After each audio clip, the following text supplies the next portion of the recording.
What is good, guys? Sacoz back at it with another video, and in today's video I'm going to be showing you how to make this Fortnite thumbnail you are looking at in the screen right now. Now, I spent a little time in this one because I don't really like doing thumbnails, so I said, hey, I'm gonna get out of my comfort zone and try to make a thumbnail. And this is not the best thumbnail.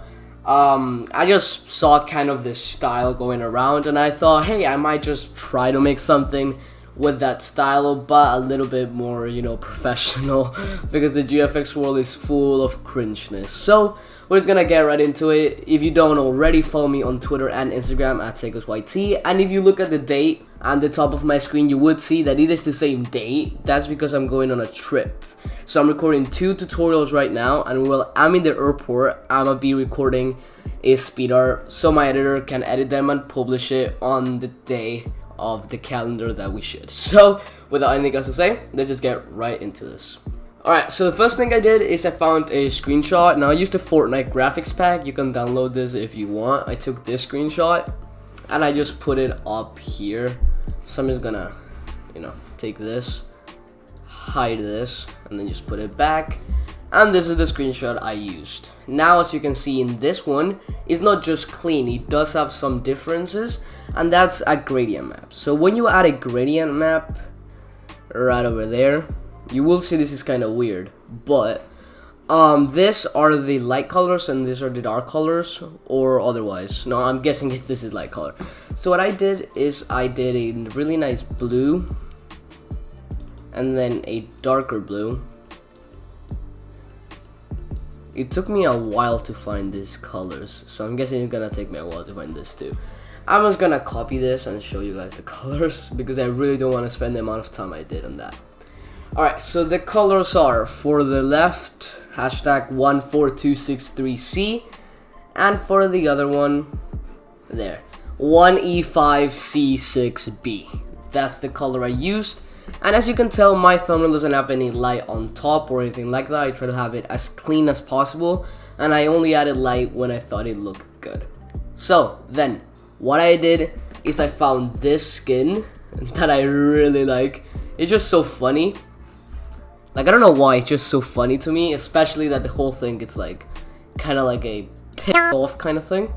But, it's there, and I really liked it. But I just put it there because I really wanted to.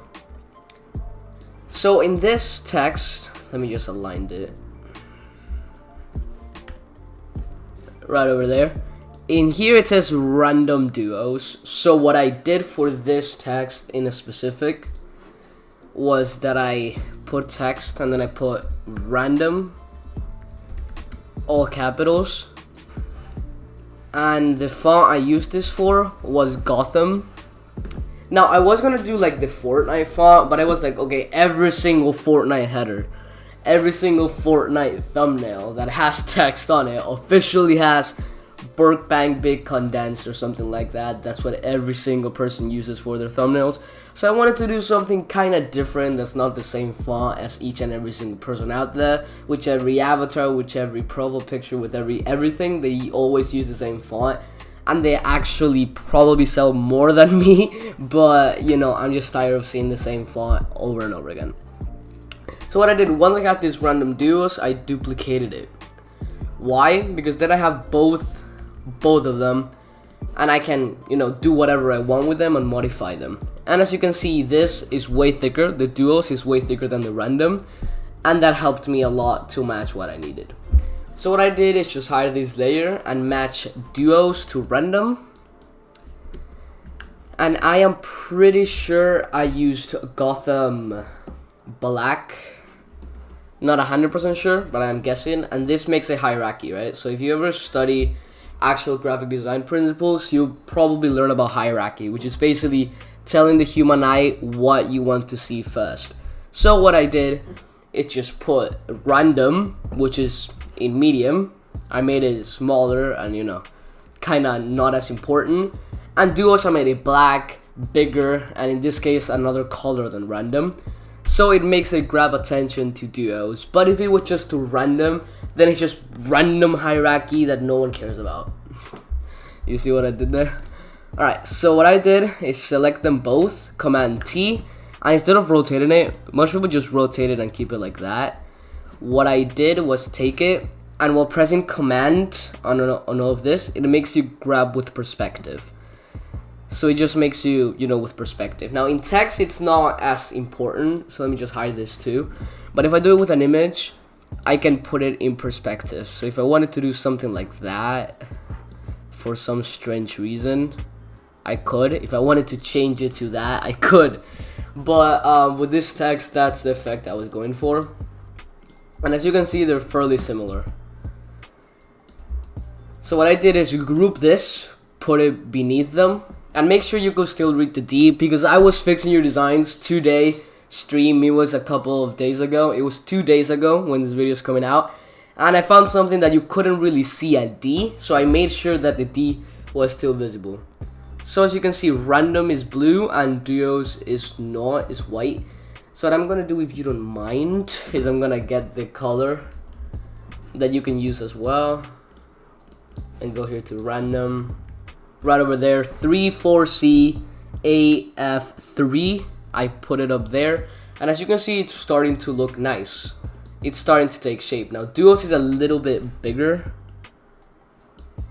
than random, than what it is right now. So as you can tell, it's starting to take shape. So now that you have the basis, now that you have all the elements you want to include in your design, now it's the time to start worrying about lighting. Now it's the time to start worrying about CCs, although I didn't add any CCs to this one. Now is the time to start worrying about those. So what I did, basically, I closed this. I put this beneath. Sorry, I'm kind of sick. So I created a new layer, and then I put a glow, a big glow of the same color of the text. So I'm just gonna get this 34CAF3 if you're interested in that, and then I just added a huge glow to the character over there. Then I put the opacity down a little bit, like that. So once I was done with that, with a random one, what I did is put a more detailed one. So I'm gonna make another one. D to make it default, X to change it. I'm gonna make this brush way smaller, and then I'm gonna make a white glow on the character where I want it to be. So I move it up a little bit, put the opacity down, and as you can tell, it matches with the screenshot I took from the internet, and then matched it together, and then I matched the lighting to that. So as you can tell, the glow is coming in, and you can tell that the lighting of the screenshot is coming in as well. So when I was done with that, all I added were 2 lights, and I'm gonna explain why I did those. So I'm gonna make a new layer above the character, press B, and then I'm gonna make it a little bit bigger than the white one, and then, you know, with the same color as always, put it up there, put it over the character like that, and then at the end just resize it like that. And I did put it in a lot of layer types. I just put it in screen because it looked better in screen. So as you can tell, I've always had this navigator open. Now I started doing thumbnails like right now, and I had that navigator open, which is basically saying, alright, so the thumbnail is gonna look at that size. Make sure it looks good on that size and not in this huge canvas you have in front of you.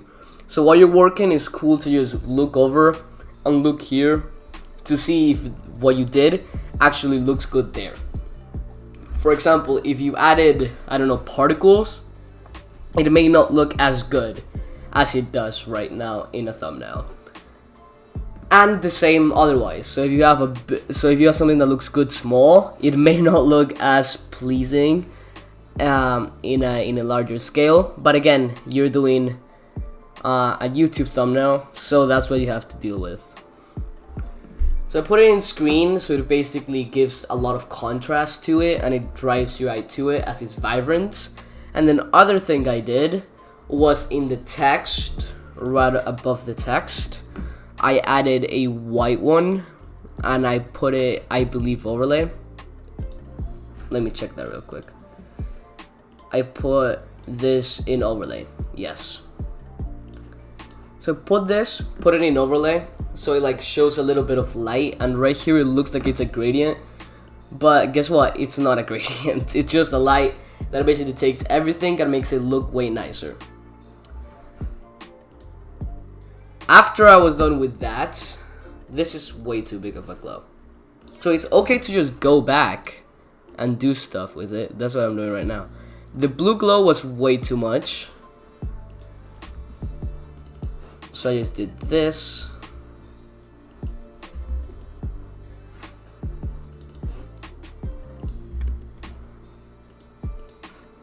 And then put it right over there again. Not as big. There we go. Pleasant. Just like Pleasant Park. And we're technically done with the thumbnail. Now you could do many stuff with this, right? You can do many things with this. You could modify it. You can make it, you know, better for you. You can add, I don't know, let's add like a brightness and contrast one to make it look way nicer. I didn't add CCs in the original one, but I guess I'm gonna do that for now. And then maybe some color balance, so like cyan and blue. You know what? Keep this like that, and only the cyan, as I am going for that cyan feel. And maybe a color lookup of like winter, and then put that lower, of course, just like that. Beautiful. Now this is with C's, without CCs, with CCs. So it's just a bunch of playing around with stuff, and if you think this looks better, then use that, and if you think that the other one looks better without CCs, then do that. It's all per personal preference. And yeah, I just really like doing this thumbnail, and I thought I may share it with you guys to get you guys interested in that. So I hope this video helped you make your own Fortnite thumbnails for clients, for yourself, or if you are a designer. I hope you learned some new techniques, and to remember to follow me on Instagram and Twitter at SacozYT, and join my Discord server. I do some Q&As in there. I did a live stream fixing your designs, etc, etc, etc. So I highly recommend for you to join the Discord server over at bit.ly/SacozPolars, and I am out. Peace.